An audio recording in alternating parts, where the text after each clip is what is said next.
residential status of Hindu undivided family. Hindu undivided family is a second person in our category under section 2 subsection 3(1). We have already done the individual residential status, which were a little bit complicated because there was some changes in budget 2020, and because of this we had to study the entire five exception cases with some numericals. Now I would like to start with this residential status of individual and what exactly is this residential status of individual. As I told you, the residential status in case of individual, there was three types. One is ordinary resident, second one was the non-ordinary resident, and the third one was the non-resident. In case of residential status of HUF, it is, first of all, I'm going to divide it into two categories. First one is resident. एक HUF resident हो सकता है India में in the previous year, और it can be non resident in the previous year. Now, when we talk about the resident, a Hindu undivided family is said to be resident in India during the previous year or in the previous year if its control and management if control its control and management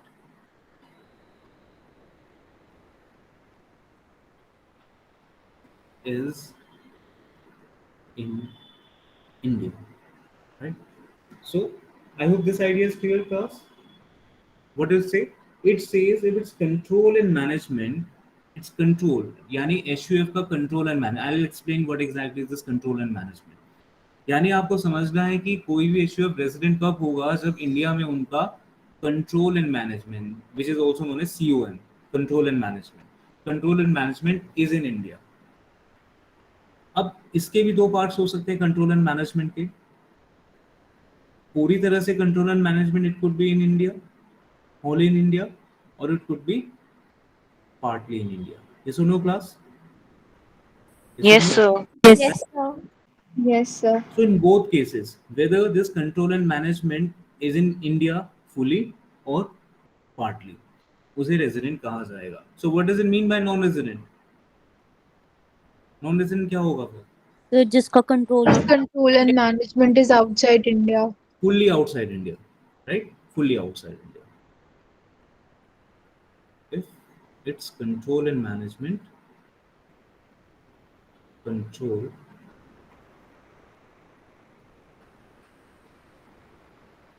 and management fully outside India. अब ये तो समझ आया कि ठीक है, ये सब चीज़ें क्लियर है, but I would like to explain this control and management, because अगर आपको कंट्रोल एंड मैनेजमेंट नहीं पता, sometime what happens in most of the CIPC questions, basically in not B Com honours questions. B Com honours में काफ़ी straight forward question होते हैं DU के, but in IPCC what they ask, they complicate the question.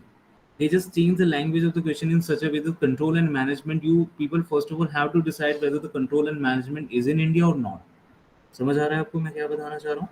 यानी आपको Yes. सबसे पहले ये समझना जरूरी है कि कंट्रोल एंड मैनेजमेंट की सिचुएशन क्या होगी, कैसे हम डिटरमिन करेंगे whether the control and management is in India और outside India.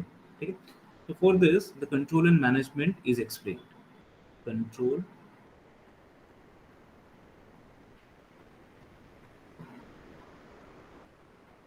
exactly.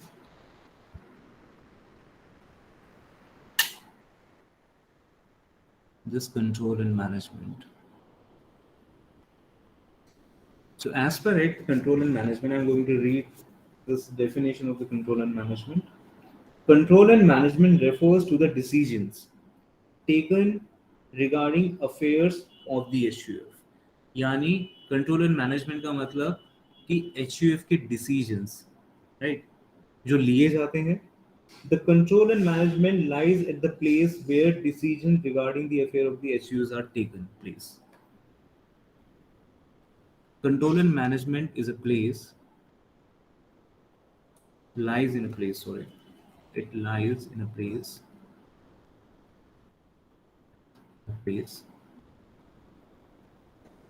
where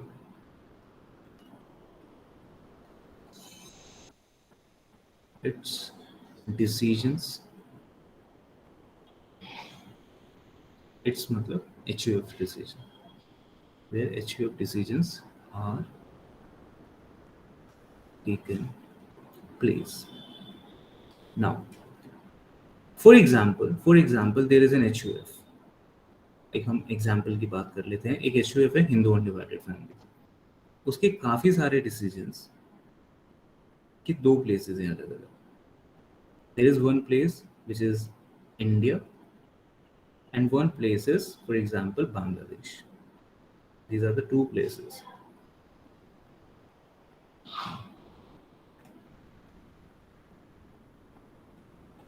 In India, most of decisions, for example, 60% decisions of the affair or the management of this HUF are taken in India. Rest 40% decisions are taken in Bangladesh. Okay. क्या हम इसे कहेंगे? बताइए. Resident. Resident कहेंगे. Resident. Can we say that its control and management, its COM, is in India but partly? Can we say this? Yes, sir. Very good. ठीक है. Now the second situation. This was the first situation. Now we are talking about the second situation. Only 10% decisions are taken in India and 90% decisions are taken in Bangladesh. Now, Non-resident. non-resident. Resident. Resident. Resident. Resident. Resident. Resident. हाँ, तो Sir, resident. what I can infer from your answer that most of you are saying he is resident. I mean, sorry, HUF is resident. ठीक है? Yes. क्यों ऐसा है? Yes, sir. Now look at this word. When I said partly, I did not use the word majority. Majority and partly both are different thing, ना? ठीक है? Yes, sir. Majority का मतलब होता है कि it should be more than 50%, right? But here we are using the word partly. Partly का मतलब इंडिया में थोड़ा सा भी अगर कोई भी डिसीजन इंडिया में लिया जा रहा है of its control and management, right? Its affairs, HUF's affairs, if HUF's affairs decisions are taken in India, it doesn't matter the quantum of those decisions, whether they are 10% or 90%, then we will call it partly. यानी India से भी partly manage हो रहा है in both cases. Yes, class? Yes, sir. Yes, sir. एक second. Third case. Now the third situation. 0% and all the decisions are taken in Bangladesh. Non-resident. Non-resident. It is resident क्योंकि अभी हम bifurcate नहीं कर सकते. We just know it's resident. And in this case also resident. And the fourth case also, if it is 100% and nowhere in other countries, it is resident. Am I clear, class? सबको समझ आया? Yes, Yes, sir. sir. Yes, sir. It's very simple to understand control and management. It is a place where its decisions, right? HUF's decision, management affair decisions are taken a place. कहाँ पे लिए जा रहे हैं? ठीक है? वो important. Now,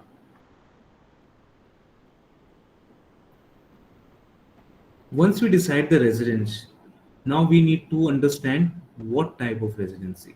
जैसे मैं आपको पहले ही बता चुका हूँ क्या कि in case of HUF and individual we have two type of residency under residence part. ठीक है? One is ordinary resident and the second one is not ordinary resident. ठीक है? Now, पहले आपने डिसाइड किया कि रेजिडेंट है या नहीं है, वो डिसाइड होगा control and management. The first step, the very first step we will look into is a control and management. कहां पर है? The second step is to determine the residential status. ध्यान से सुनना. The residential status of karta. Residential status of karta. समझ आया class? Karta is who is the karta? Head of Head of Hindu Head of Undivided Hindu Family. Head of family. Head of the family, head of the Hindu undivided family. ठीक. यानी कि ये decide करने के लिए weather he is OR और NOR, we'll have to determine the residential status of कर्ता. On which conditions? On additional conditions. Basic and additional. No बच्चे, only additional. ठीक है, only Okay, additional sir. condition. यानी कि हम अब ये देखेंगे कि क्या करता दोनों एडिशनल कंडीशन पूरी कर पा रहा है या नहीं. If he is fulfilling the both of the additional condition, then what we will call it? Ordinary. Ordinary resident. Ordinary resident. Resident. But if he is fulfilling only one, Then Non-ordinary. not Ordinary ordinary. resident. ordinary. If he is fulfilling none, No. Non-ordinary resident. very good. अगर both कर रहे हैं, he is, I mean, this HUF is HUF is ordinary resident. If any of, again NOR, same individual वाला काम हो गया यहाँ पर. And in case of third, none of, then again NOR, non-ordinary resident HUF. Am I clear, class? Easy था ये. Yes, sir. Yes, sir. Yes, sir. Excuse इसमें me, कुछ sir. questions है. हाँ जी बोले. सर ये कर्ता का हम रेसिडेंशियल स्टेटस क्यों डिटरमाइन करते हैं, एक बार आप रिपीट कर देंगे? देखिए कर्ता का इसलिए किया जा रहा है because he is the head of the family. ठीक है, so once he is the head of the family, that's why we are looking at the additional conditions. क्योंकि कहीं ना कहीं HUF एंड इंडिविजुअल में क्या सिमिलैरिटीज है? The most the similarity in the HUF and the individual is that they are bifurcated into two different categories of residency. One is ordinary resident, the second one is NOR. ठीक है, first तो आपने management base पे कर लिया, right. और ज़्यादातर अगर आप फॉर्म्स की बात करेंगे, आप AOP की बात करेंगे, BOP की बात करेंगे, इन सब की बात करेंगे, तो ऐसे ही किया गया है.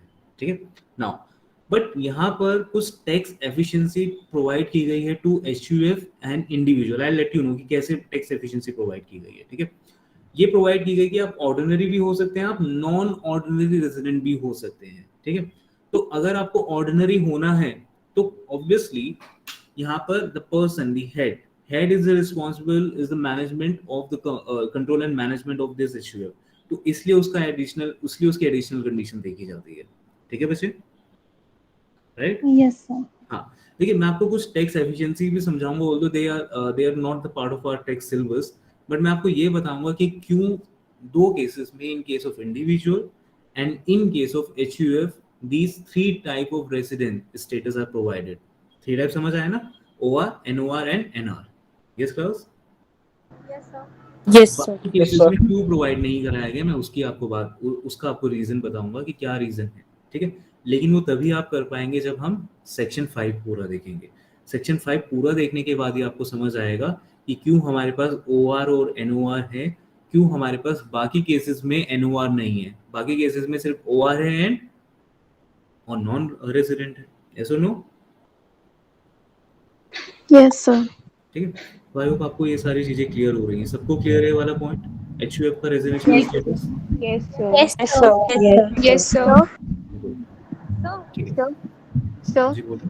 हाँ जी बोलो. सर राशि का लीव हो गया है class, she is trying to enter. एक सेकंड.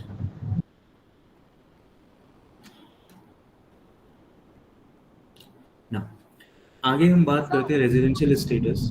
हाँ जी बोलिए. सर ये जो एडिशनल कंडीशन है हमारी इंडिविजुअल वाला और HUF का बोथ का सेम होगा?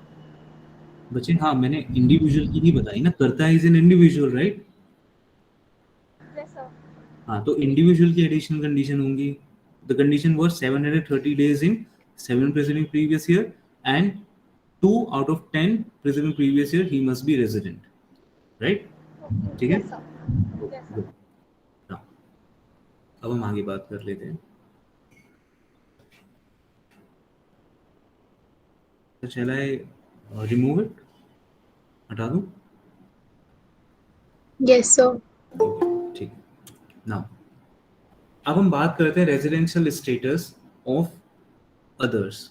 Others means residential status of different person except company. ठीक है, residential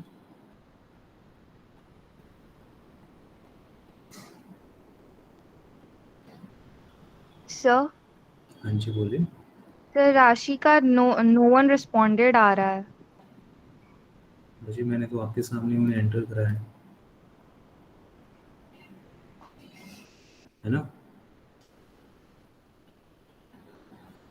Shweta, I think she was not there in the class earlier ना? शी वॉज देयर सर, अभी उसका लीव हुआ और अभिषेक का भी मैसेज आया है। देयर आर टू छाया भाटिया। ठीक है, मैं सबको एडमिट कर रहा हूँ। प्लीज़ थोड़ा सा क्लास में आप थोड़ा ध्यान रखिए। एंड अगर आपको कॉल लेने की इमरजेंसी ना हो तो please don't take the calls, because what happens with me when I even take the call, अगर मैं मोबाइल से क्लास लेता हूँ तो मेरी क्लास भी लीव हो जाती है। ऐसे ही होता है ना मोबाइल से फ़ोन क्लास लेने पे? Yes sir. हाँ, तो प्लीज़ डोंट डू इट ना। Yes, sir. अगर आप अगर घर में बैठे हैं तो आपके पेरेंट्स को पता है कि आप घर में हैं, ठीक है? मुझे तो यही चीज़ लगती है, whenever I go outside, whenever I go gym, तो most of the time I do not even bring my mobile phone, because I know कि मेरे पेरेंट्स को पता है, बस इतना ही काफ़ी है कि मैं बाहर जा रहा हूँ। तो it's not a big thing कि अगर आप 1 घंटे कॉल नहीं लेंगे तो कोई बहुत बड़ी चीज़ हो जाएगी, ठीक है? तो आपकी फैमिली को पता हो, इट्स मोस्ट इम्पॉर्टेंट कि आप कहाँ पर हैं, क्या कर रहे हैं, बस। अगर आपकी फैमिली का कॉल नहीं है, that's a totally different thing. Do not take the calls.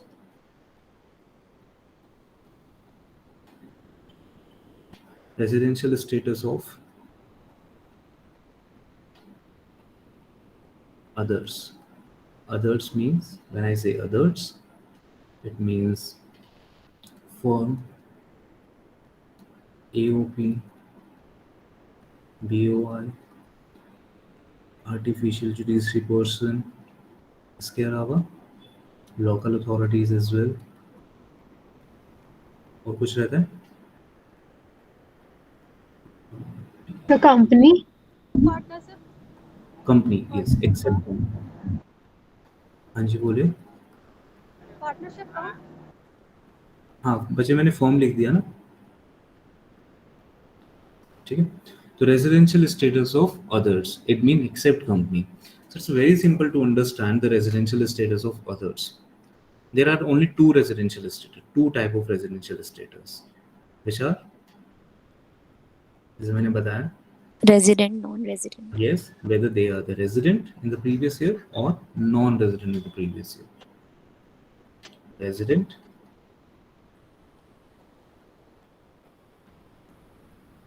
and non-resident,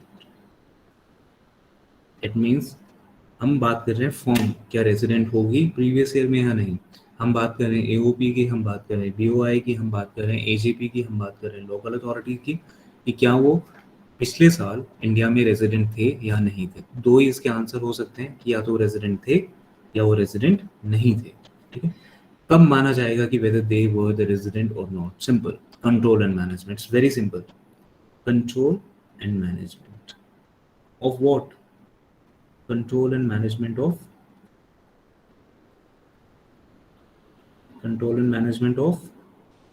Firms.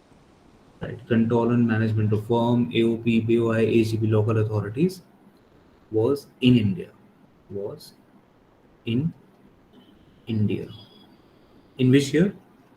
In the previous year, in the relevant previous year, ठीक है? अगर उनका कंट्रोल एंड मैनेजमेंट इंडिया में था प्रीवियस ईयर में, अब आंसर हो सकता है कैसा था, फुल्ली या पार्टली, बोथ, फुल्ली और पार्टली। समझ आए क्लास? Yes, sir. तो नहीं कहा जाएगा कि इंडिया में रेजिडेंट हैं, वो जब रेजिडेंट बनेंगे ना। अब I hope most of you might be wondering, और मुझे लग रहा है कि आप लोग अभी तक सोच रहे होंगे सर ये हम कर तो रहे हैं बट इसका फायदा क्या होगा, सोच रहे हैं आप लोग ऐसा कुछ? ये भी sir taxation obviously tax implication, incident of taxes पे इसका इम्पैक्ट पड़ेगा, सीधी सी बात है। इतना सारा जो हम काम कर रहे हैं कि क्यों हम जानना चाहते हैं कि whether they were the resident और नॉट, तो the only basic criteria is to determine whether what will be their taxation liabilities in India। हम ये जानना चाह रहे हैं क्योंकि सेक्शन 6 पढ़ने के बाद ही सेक्शन 5 समझ आएगा। तो आप ये ध्यान रखिए, कई बार देखो, I understand taxation is a very big topic, ये कहा जाता है, इवन सीनियर्स भी ये कहते हैं, जो काफ़ी सीनियर्स हैं, जो 30-40 साल से टैक्स पढ़ा रहे हैं, वो ये कहते हैं कि टैक्स के लिए एटलीस्ट 100 क्लासेस होनी चाहिए इन अ semester. But what we got just 55, 50, 56 classes for the taxation। तो इतनी क्लासेस अगर बच्चा ले रहा है, उसके बाद उसे कई बार ये भूल जाता है स्टूडेंट, और होता है मोस्ट ऑफ द टाइम, कि हम कर क्या रहे थे, हमने स्टार्ट क्यों किया था कुछ, ठीक है। और ये सैलरी जैसे चैप्टर में when I will take at least 25 classes for the salary chapter, यानी आपके लगभग लगभग 1 महीने से ऊपर का टाइम निकल जाएगा सैलरी चैप्टर कंप्लीट होने में। तो student what they do by the end of the chapter, they forget कि हमने करना क्यों शुरू किया था। ऐसा होता है कई बार, ऐसा आपने काफ़ी सारे मैथमेटिक्स पढ़ते होंगे या न्यूमेरिकल्स आप करते हैं, समटाइम वी फॉरगेट कि हमने करना क्यों शुरू किया था। तो इसलिए इट्स माय जॉब कि आपको मैं हमेशा याद दिलाता रहूँ कि हम कर क्यों रहे हैं ये सब चीज़ें, जैसे कि आप ट्रैक कर रहे हैं। तो हमेशा please, it's my sincere request from you all, please do it, please do a lot of revision, बार बार आप रिवाइज करते रहिए। अदरवाइज आप टेक्सेस एक टाइम के बाद ऐसा आएगा कि आपको ये समझ नहीं आएगा कि टेक्स्ट में कि हमने करना क्यों शुरू किया था, ठीक है। Yes, sir. ठीक है, हाँ। तो ये सब्जेक्ट आप थोड़ा सा सीरियस लो, and I know in third semester you people have no other numerical subject, right, other than this Yes. विषय। तो आप इसमें तो फिर एफर्ट्स लगा ही सकते हो। Where is my cursor? So in case of non resident, can we say control and management fully outside India? Outside India.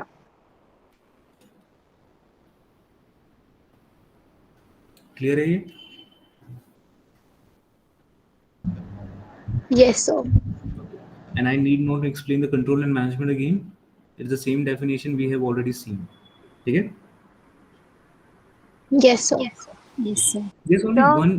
हाँ जी बोलिए। सर अगर सेक्शन 6 पहले पढ़ना होता है सेक्शन 5 के, तो वो क्रोनोलॉजिकली बाद में क्यों आता है? देखो ऐसे तो काफ़ी सारे सेक्शन हैं जो पहले आते हैं, बट आपको पढ़ने बाद में होते हैं। इवन जब आप सेक्शन 48 करेंगे, आपको सेक्शन 2 पढ़ना पड़ेगा।